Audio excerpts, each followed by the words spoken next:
So the subject of this workshop, or this little demonstration, is how to create the illusion of depth of space on a two-dimensional surface. So some of you may have been hearing, as I've been in all the demos this week, people have been talking about some of the cues that they use, but they're not being extremely deliberate about this is the cue that you use when you want to make the illusion appear. And all of these 10 illusions that I separated for you, you use them together and you can create one-point perspective. But you don't have to use all 10 every time. You could use 2 or 3. So if you like to work in abstract, you could just use cast shadows or form shadows or not at all. Or you could just play games with the color to make things advance and recede. So if you're striving for more realism or another game that you can add to what you're doing, this is a great simplified way to think about what are those games I could play and what could I add. I love the sparkles in your hair. So if I created a little PowerPoint, and I don't want to spend too long on it, but I'd like to rush through it, and then if you want a copy of it, please put your name on the sign-up sheet that I have, and I will send it to you, okay? So let's get on to, so this is making space, creating the illusion of three-dimensional space on a two-dimensional surface. And I created this little illustration with the balls just to show you some of the things that you could do, all these 10 things. And I think it makes it really clear what's happening because those appear to have space inside those 4 corners of the paper. All right. When I did it last time, it worked.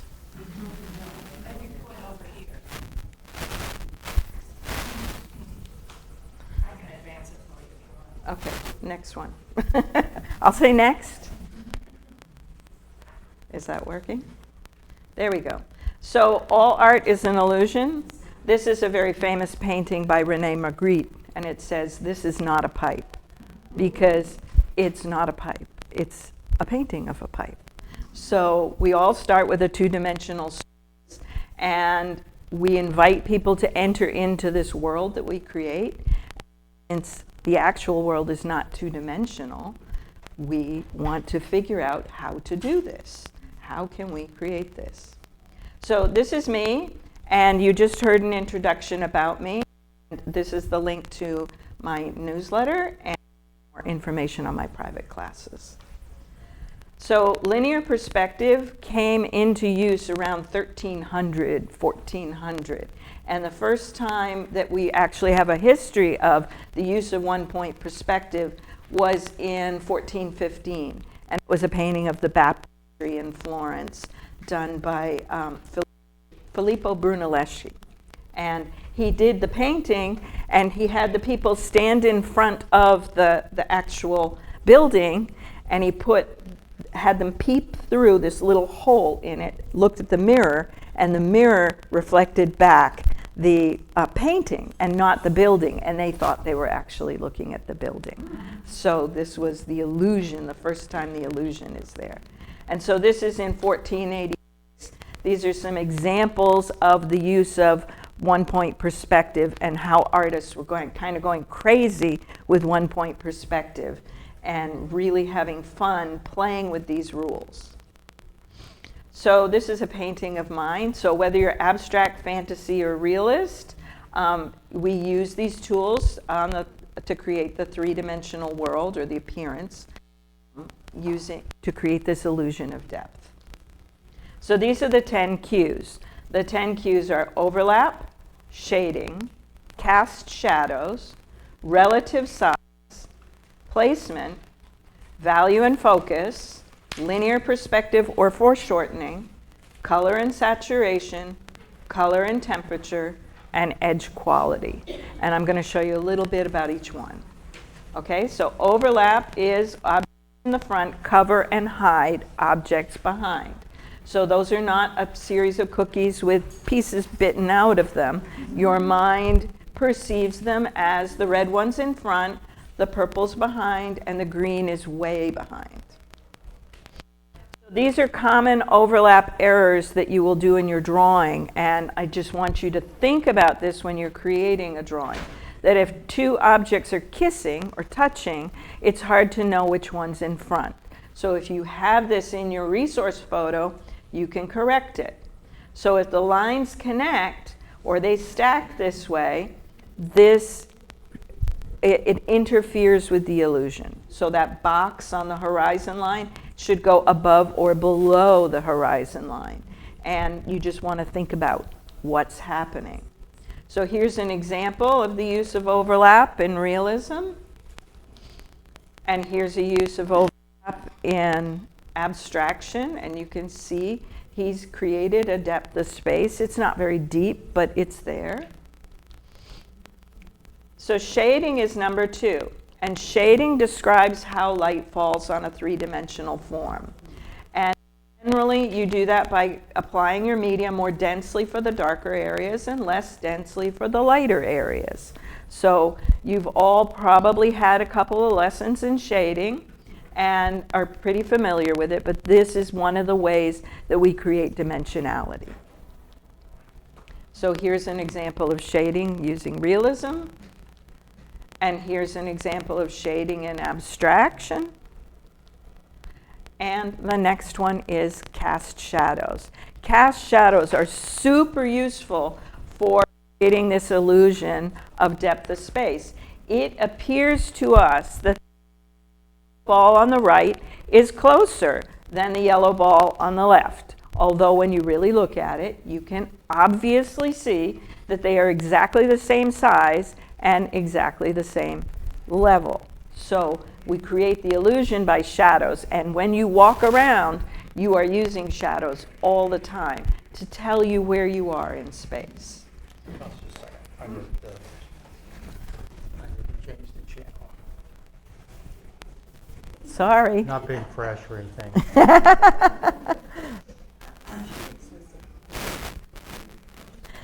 Yes, you can get a copy. Emailing me. Is this better? Can you hear me? Is this better? Yes. Okay.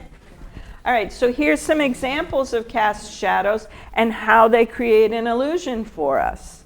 So this to me is one of the most powerful illusions. Overlap and cast shadows are phenomenal for making the things appear. So again, we've got these boxes. They're exactly the same size. They're in exactly the same place, but the shadows make them appear to be different. So here's some cast shadows in realism, giving us a depth of space. Cast shadows in abstraction. So in this painting on the right, he's using just a very faint shadow to make those little stripes pop forward. The next one's relative size, and relative size is used to define the relationship of one object to another. So in general, smaller objects appear to be farther away, especially if they're the same shape. So if we see a series of boxes, we begin to think the smaller boxes are further away, and in this case, the smaller balls are further away. So are they the same size, or is one closer? One of the ways you can play with this is by using known objects. We all know how big a duck is, and we all know how big an elephant is. And if they're the same size, your mind says the duck is close and the elephant is far away. Not that there's a giant duck. So again, look at this. You know, this is the size of the man, and if we put his feet at the same height as the woman, he's tiny. Yet when we put him higher up and further back, he looks like, oh, he's just further away. And that's how your mind perceives it. So you can play this game with your shapes. Here we are in realism. This is a Monet, the haystacks going back in space. Here we are in architecture. We perceive that all these arches are the same size. Some are further away and some are closer. Even the people. You know, the people who are bigger who are closer. And here's a use of it in fantasy. And I just think this is so fun.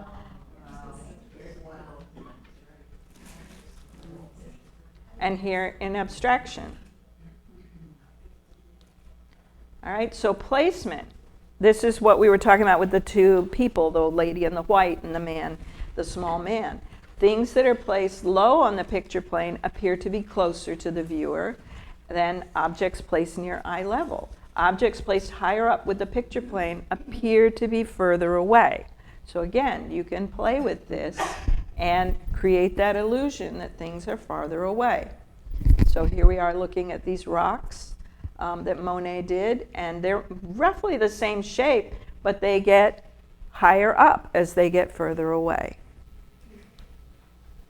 And here we are with little people and these little stars disappearing into the background. Rob Gonsalves loves to play this game. And here you are in abstraction. You know, the things in the foreground, we know they're foreground because they're lower down, and the other ones in the background are higher up, even though the space is completely flattened. So the next one is value and focus.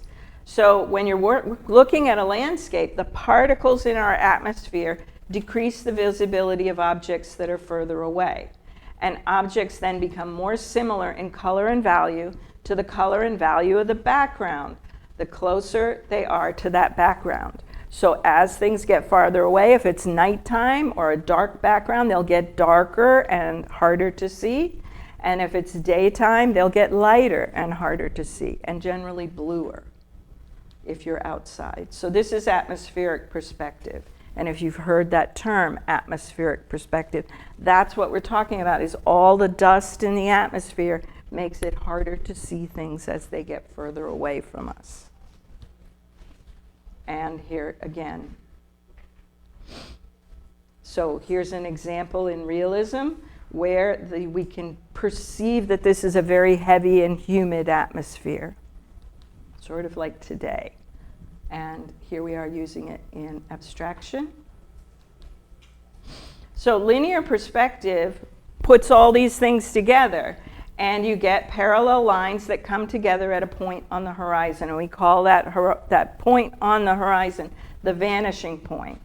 And the vanishing point does not actually exist in reality.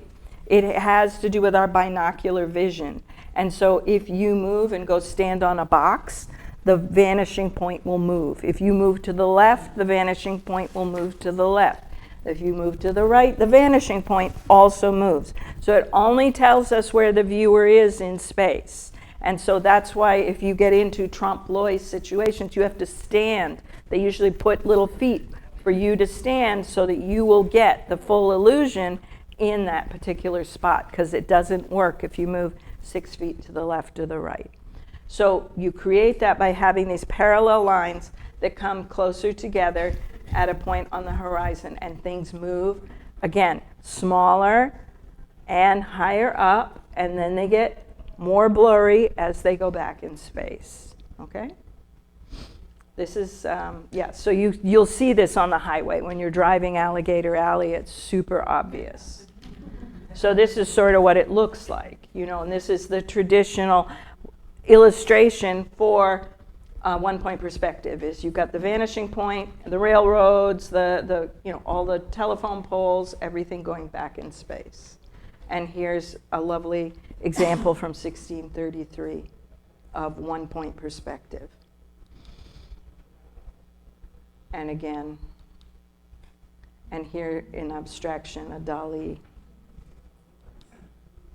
So linear perspective applied to the human body is called foreshortening. And so this means that things get bigger as they get closer, and they get smaller as they get further away. And it distorts the body in a very strange way that helps us perceive the body in space. So here's an example of how you might use that. So we put the lines down, and as the figure lifts his arms, the lines get closer together, and the hand gets larger, the arm is shortened. That's why it's called foreshortening. And here's an example. And here's an example in abstraction. And this is actually three-point perspective, but you'll see this all the time in graphic novels and comics. All right, so how do we use color to do the same thing and to look into space and say, what can we do with color? So let's think of some ways we can use color to enhance the depth of space. So when we are thinking about color, bright advances and dull recedes. Saturated advances and desaturated recedes. Warm advances and cool recedes. So if you know these rules and you're creating a beautiful floral arrangement, you can use this to great effect and create much more dimension in your drawing. So here's an example of saturation. Saturation refers to the amount of pigment, and desaturation, dull, refers to the how mixed up that color is. So it's not really an identifiable color usually. A desaturated color is more like a gray or a brown, and a fully saturated color, you use its name for it. It's like a hue. So here's an example of saturation with realism. And in this case, do you think the green vase is obeying or not obeying the rules for creating depth of space? This is one of the ways that Cezanne flattened his space. So he made that very bright. Whereas if he'd really wanted those fruits to come forward, that could have been much duller. Temperature, warm advances and cool recedes. So again, colors that are like fire are warm, and the colors that are like ice are cool, and they move away. So cool colors, again, more related to the ice side of the spectrum, and the warm colors more like the fire side of the spectrum. But every color has a warm and a cool to it. So you have warm blue, warm red, cool red, and it depends on which direction it's going on the color wheel, and that's another whole lesson. So temperature affects size. Perceived size of an object is affected by its color. So does the yellow box look larger than the blue box? What happens in your mind when you look at these things? So I'm going to show you, and I hope to get time to do it on the canvas, a way that you can use this warm and cool variation to add even more dimension to your objects. So if you had a red fruit, you might want to have a red-orange center and a cool red-violet edge to it. And that will make it appear to pop before you even get into your shading portion. So it works with every color. And this is sort of an example of, just using the dull shading or using the color, the more saturation, the warmer colors in the center of the ball. Look how it has much more dimension to it. And this is a very easy way to apply this in your work. So here's a warm, cool landscape. They're using that warm, cool variation to really get those mountains to recede. And here you are with creating depth in an abstraction. All those warm colors make those come forward, and then we get this push-pull with the cool in the background. And things that are conflicting rules are creating this confusion in this picture, and why you will stay engaged with it longer, because some of the rules are not being followed. There's warms in the background, and they're small, and why are they in the background? So they're popping out of the background, coming forward, and you have some cools in the foreground. And this is a really fun game to play. All of these are being played in this picture. So you've got warm and cool, bright and dull, saturated, desaturated, and he calls this push and pull. The last thing I want to talk about is edges. So sharp edges advance, that's what you would see in the light, and blurry edges disappear into the background. And there are certain paintings that just show absolute mastery of this. So here are in the red are the lost edges, the blurry edges where we can't see them, and the hard edges are where there's a big contrast and where the artist wants you to look at the details. And again, John Singer Sargent is a total master of this. Where the light hits is a found edge, and where the light doesn't hit, he blurs the colors and blurs everything together. And this is another Sargent. And again, found edges, lost edges recede. So these are the 10 cues: overlap, shading, cast shadows, relative size, placement, value focus, linear perspective, and foreshortening. And we have color saturation, color temperature, edge quality. So if you want a copy of this, please email me or sign up, and I'm happy to send you a copy of this slideshow so you can see this on your own. All right.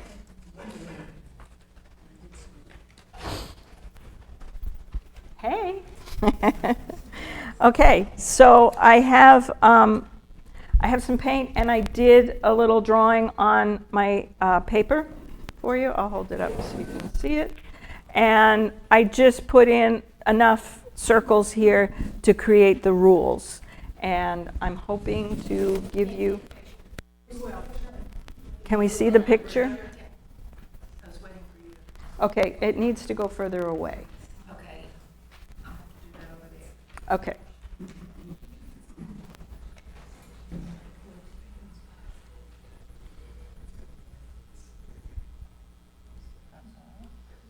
We didn't test this. My bad.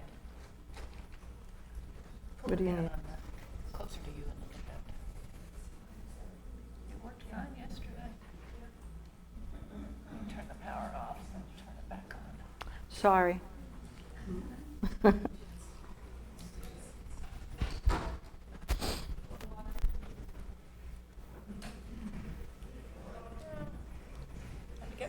me get the expert. Okay. I'm going to get started because there's not a whole lot of time. I'm using paint here that's that I'm just put my palette together with a triad, and I find triads are really easy to work with, especially when I'm traveling. So a triad's, you have a red, a yellow, and a blue, and it basically can use any one that you like. Some of them, go better together than others, and so I have on my palette a dark and a light triad.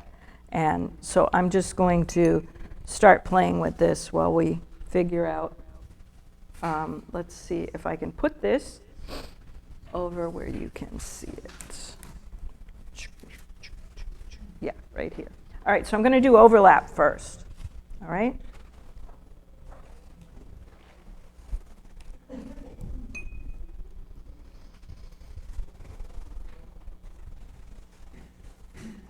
And I'm going to, I would like to just go through the whole, all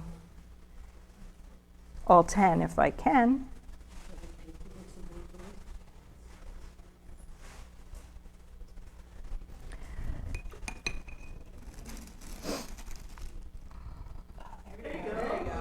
Yay! See? You always have what you need. Okay. All right. So I'm going to, by making this one entire, I can make it overlap this one.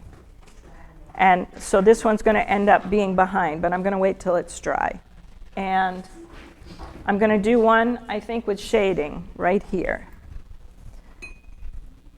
And let's make this sort of an orangey color.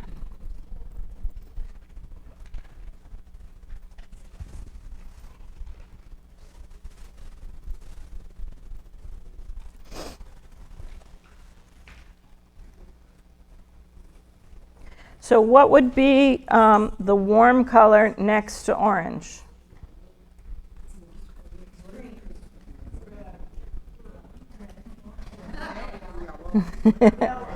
Yellow.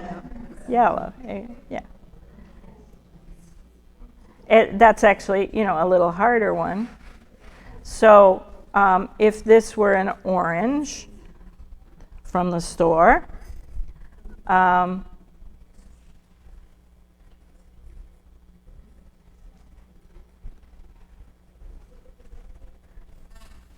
okay, so you can paint the symbol for it by just using one solid color. But if I want to make it more dimensional, I'm going to add some yellow in the center.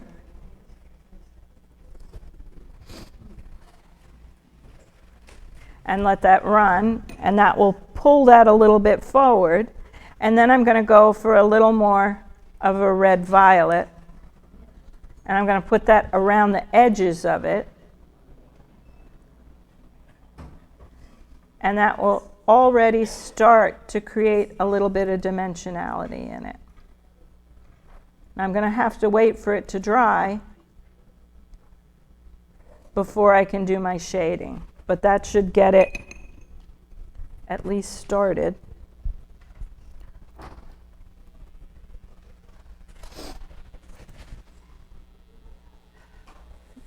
My colors have gotten a little dull. All right.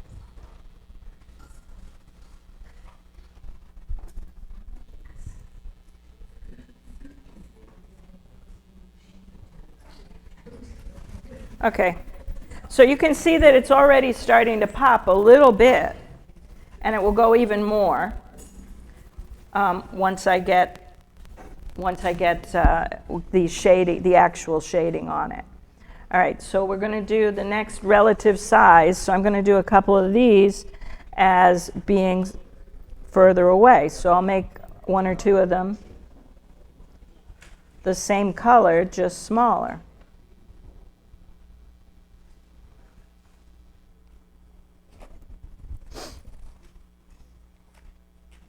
And that will give you the perception that they're further away.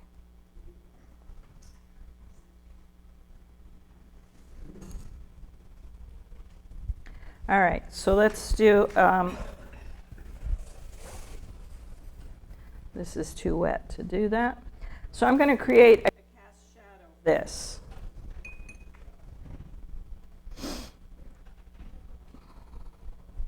And that will make it suddenly appear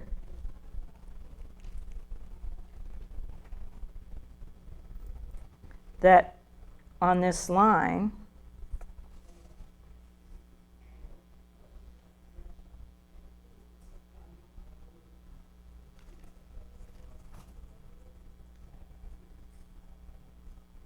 so I'm going to create the idea that these stripes are like a road, and I'm going to make them appear to come forward.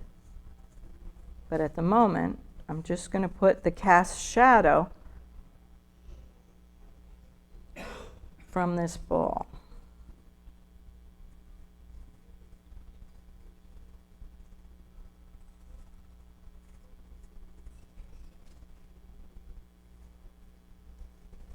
Let's add a little variation to it.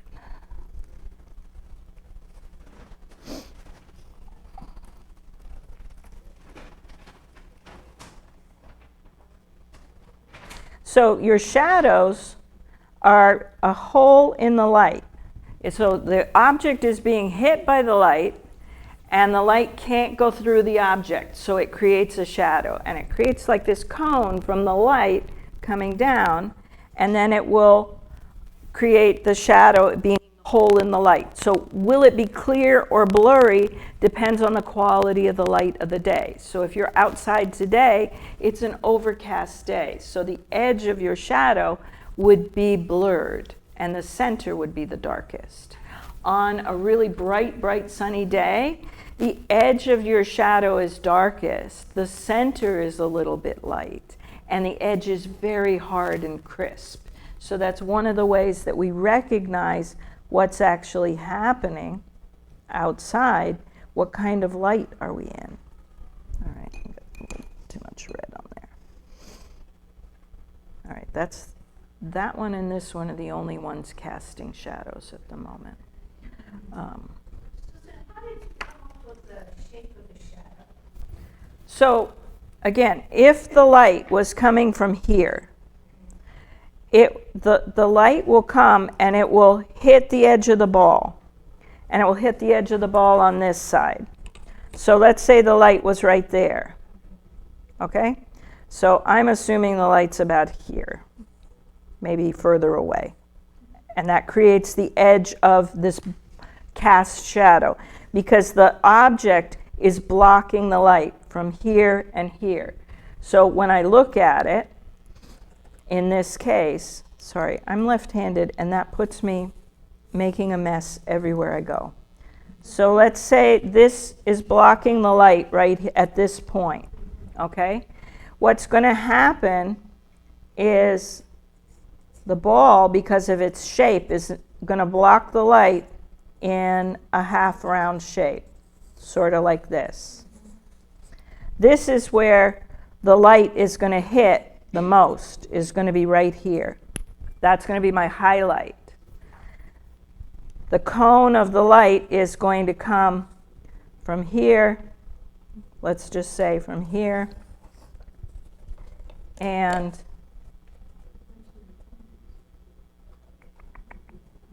like here. Okay, so this is the light coming onto the ball. The highlight's going to be right here. This is the closest area to the light. This edge is going to be really sharp. And then this is where the shadow is going to start. So different things happen, and that's another whole lesson on how the light goes around the object. But this is going to actually be your darkest belt that goes around it is going to be in here. And so you're going to have like a belt that looks like this. And the reflected light from the object coming back is going to hit right about here. So this area will tend to blur into the shadows, and this will have a very hard edge because that's in the light. Does that answer your question? Okay, so hopefully that's helpful. All right, and I'm just making a mess here, so it's all good. You can't see it? Oh, the mess. Okay, don't worry about it. Yeah, I don't know how many of you are left-handed, but it's a hazard, and I just live with it. All right, so we've got one shadow there, and I've sort of explained what's going on with the shadows. And how wide to make the cone? Right. Well, you kind of have to know where the light is coming from. And usually, like the sun is really far away, so it's hard to calculate. But you can kind of figure out where those edges might be. And again, this is a game you can play with your mind, and as long as it's close, it's fine. If I wanted to make this casting onto another ball, the shape of the shadow will follow the shape of the object that it's falling onto. So if it's falling onto, this is a cone, it will move slightly differently. If it was falling onto a box, it can only fall on the shape of the object. So you can use shadows to define what's underneath. I don't know if that makes sense to you. Yes. Okay. All right. So I can put another shadow. I think this might be dry enough that I can put another shadow under here.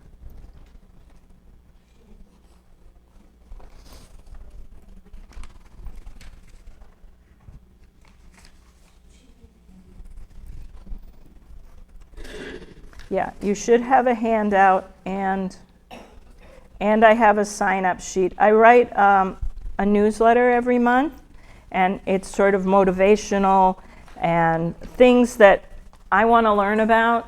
So when I'm interested in learning something, I write an article about it, because years of teaching have taught me that when you try and explain it to someone else, that's when it really becomes obvious whether you understand it or not. Now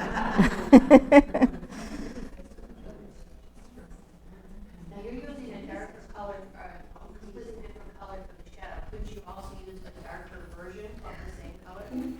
you know, what I want to do is make it darker than what I'm going to make this stripe. So I'm thinking that I'm going to make this stripe green, and so it's going to be darker, a darker color of the of whatever color I'm using, the object that it's falling on. So that will become a little more obvious when I get there. But again, all it has to be, your mind perceives value before it perceives color. So that's why, you know, you hear so much talk about making your value studies first before you get into the color. Because the color, you get to play all sorts of games with it. And it becomes, you know, really fun to surprise us with your color choices, and your mind will read that as whatever you want it to be. So if you make a black dog blue, we're still going to perceive it as a dog, and probably a dark dog. All right, next, value and focus. Okay, so let's get some of these to lose value and focus as they go back.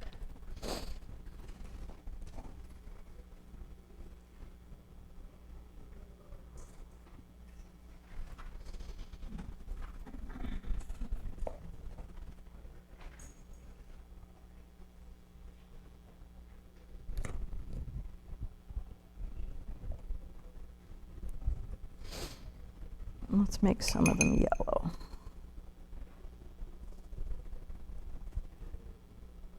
What do I have? Let's make this one.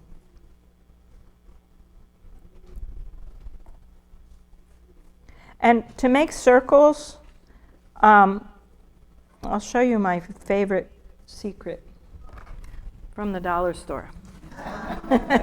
This makes great circles, and then you've got this nice rounded edge here. And, you know, I love these. I have bunches. It's for spaghetti measurer. So it's a spaghetti measure, and this is a portion for 1, 2, 3, 4. You know, if you are interested in that kind of thing. All right. So, all right. So let's do perspective. All right, is this dry enough? Yeah.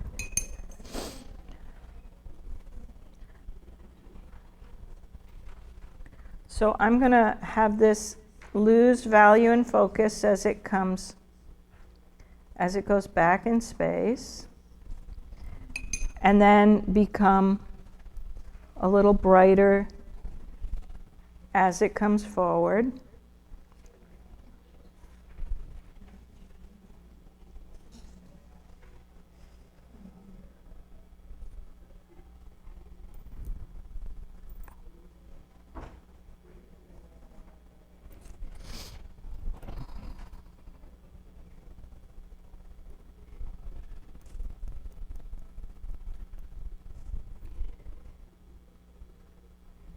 Got a little too bright. I think I want it to be more saturated as it gets towards the edge.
All right, so that should begin to make it look a little bit like it's going back in space. I got a little too much water here.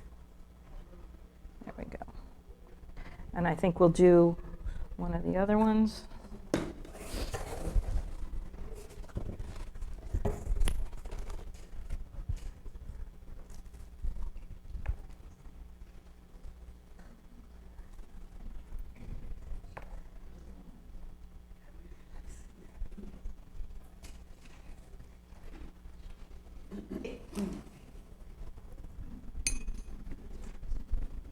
And if you have questions, Yes, so you don't blur your lines as you have that in, well, you already explained, that as it depends on the way the light hits it, it blurs the line, the shadow, as it recedes. right. No, it's already blurred right here, and I've made a mess over here. Cast shadow, you don't blur that line in here. The cast shadow, I'm assuming that it's a bright day. So, oh, sorry. So the question was, do I blur the lines on my cast shadow? And again, that's going to depend on the type of light that you're getting, whether the edges are blurry or not. So if I'm assuming that it's a bright sunny day, then the edges are going to be very hard. And if it's a cloudy day, then the edges are going to be soft on my cast shadow.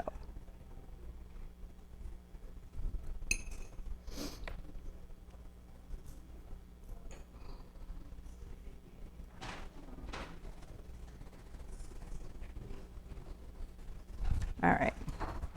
And I'm not worrying too much about, the cauliflowers and that kind of thing. This is an exercise and not something I'm going to get really fussy about. So let me come in. I think, no, it's not dry enough. I'm going to find another one, I guess, to shade, or maybe I'll set up a couple of them. Let me get 15 minutes.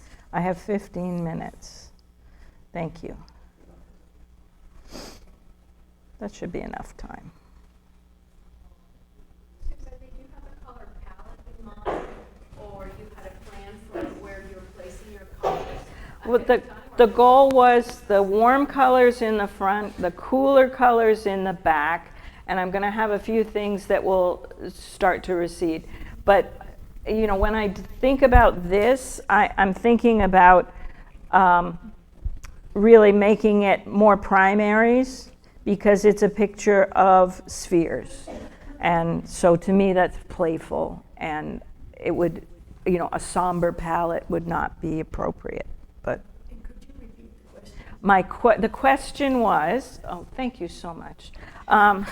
The question was, did I think about the color palette when I had this painting in mind? And my only thought was to have it be happy and cheerful, and because it's a picture of spheres. And to me, that's like balloons. When you're thinking of symbols for joy and happiness, it's generally balloons and balls and that kind of thing. So can bubblegum as we walked in, like a ball of bubblegum?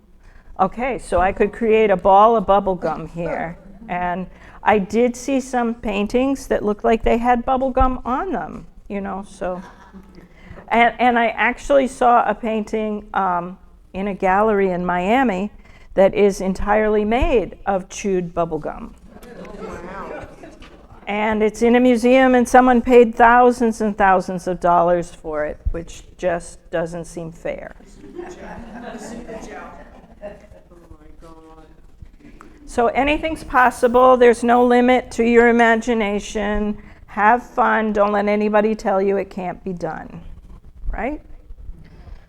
Okay. So those are kind of going back in space a little bit. And let's make this even brighter. There we go. Okay. So those are receding a little bit. And let's go to placement. All right, so let's turn this around. These ones that are higher up, these ones on the top of, so this has created a horizon line right here. And I put my cast shadow in the wrong place. Look at that. I'm going to need to create something here for it to be cast onto. Because the cast shadow should be over there. All right. Well, now we have another stripe. Let's make that one, what color? Let's make it. Is the sign-up sheet for the newsletter going around? It's over there. It's on the table.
All right, so that's somewhat recovered. All right, so now it's casting a shadow over here. All right, and is it dry enough? I think it might be, to start shading it. So now I would tend to use some darker colors to give it that look of how the light is hitting it. So the light would be hitting it the same way it's hitting this ball. So to me, the edge of the shadow would probably be like right here and right here. So let's see if we can get an edge of the shadow.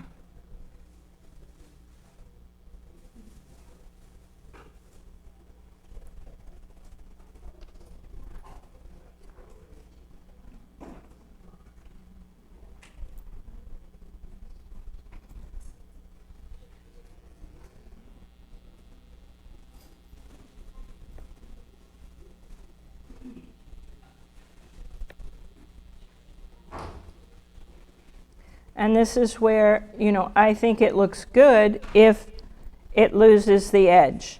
And the edge kind of goes into the cast shadow behind it.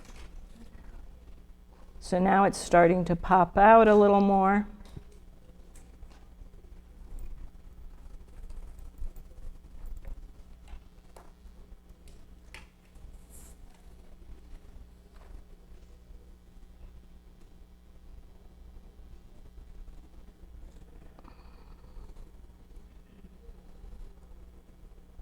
And hopefully that's starting to look like there's a ball that is rounded.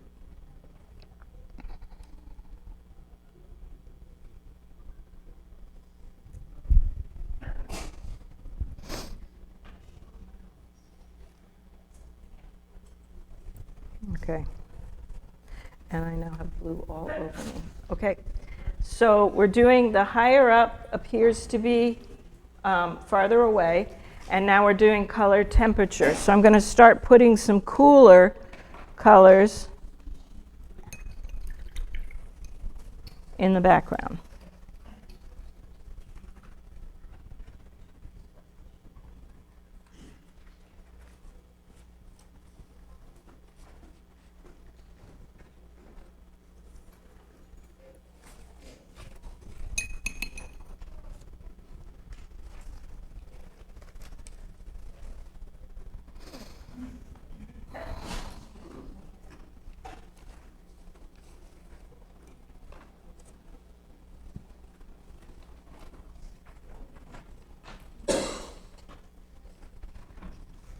And then we're going to do edges. So I've already done a little bit of the edges. My edges here have gotten kind of blurry. So knowing that that is further away, I'm going to bleed out this edge a little bit.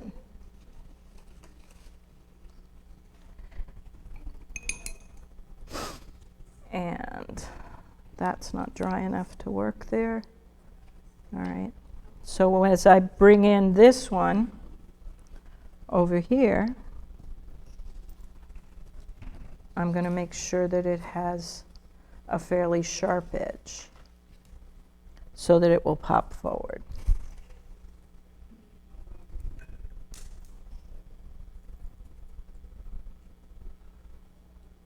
And I'm also making it pretty warm.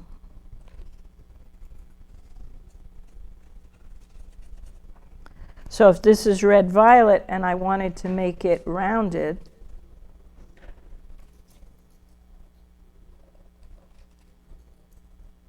I would most likely use a little bit of orange here in the center to make it come forward.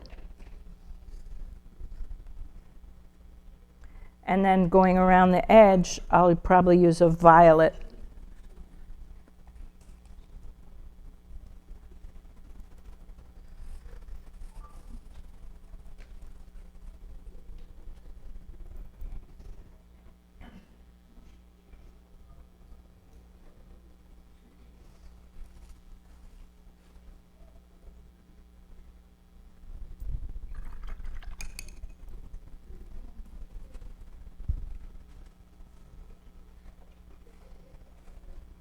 To get this to start rounding a little more.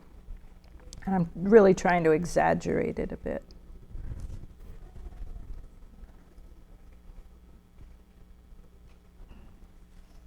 How am I doing with time? Got about 6 minutes. 6 minutes, okay.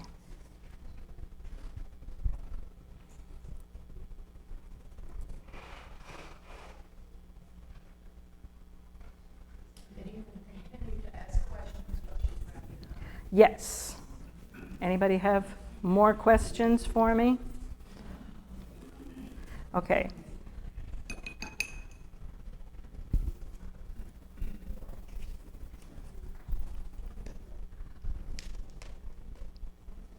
All right, so I'm going to put a little bit of a shadow on here.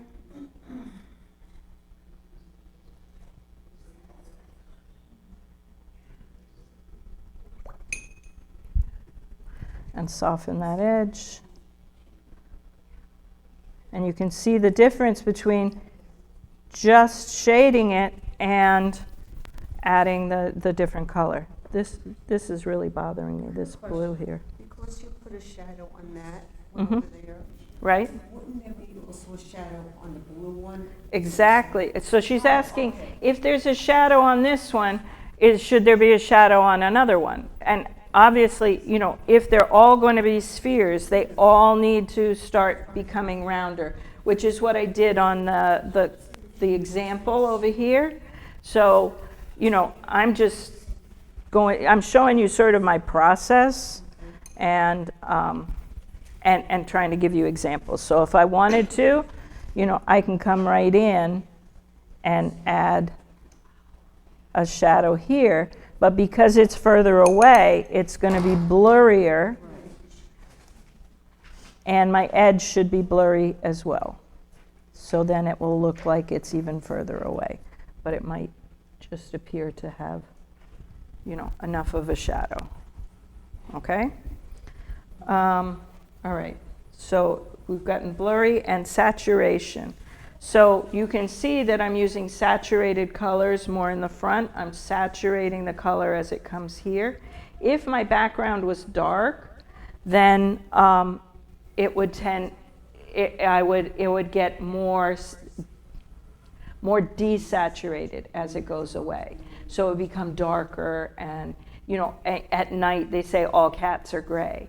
So you know, you lose color the darker it gets. So if we're having a bright sunlight, we're going to see more of the color. And so that will make it easier to see. It tells us that it's closer in. So at what point do you start making shadows on that side on the walls? You know, like how far is the sun really beating this way on the whole picture? Okay, so the question is, do all the shadows coordinate? And if we have one source of light, there's only one direction that the shadows can go. And they have to all follow those same rules if we're going to create the same rules as on our planet. So where we live says there's one source of light. And if you're in this room, there are multiple sources of light. And if you stand up and look below you, you'll probably see like 8 different shadows. So you can play this game with multiple points of light coming in and casting different shadows, different quality of shadows. But that's, that's another whole lesson. What I'm saying is the sun's shining like this, right? So, how wide is the sun shining? I don't have, okay, so she's asking, is the sun shining on my whole picture? Right, And that would depend on the constraints that I set up. So if there was a building over here or a giant ball right here blocking light, these will all be in shadow of that giant ball, and then they won't receive the light. So if there's a building right here, everything that's in the cast shadow of the building can't receive the light. Can only come in straight lines from its source. Does that make sense? All right, are we at the end? You've got 2 more minutes. 2 more minutes. I got time for one more question. I have a question. Is it true that the mind's eye notices when the shadows are sort of incoherent, or The question is, does your mind's eye perceive, even if you're not aware that your mind is doing this, does your mind perceive it? And the answer is absolutely 100% yes. Because you'll look at something and you'll go, there's something wrong with it, but I don't know what it is. And it becomes a space that somehow you'll look at it and you'll go, it's kind of flat.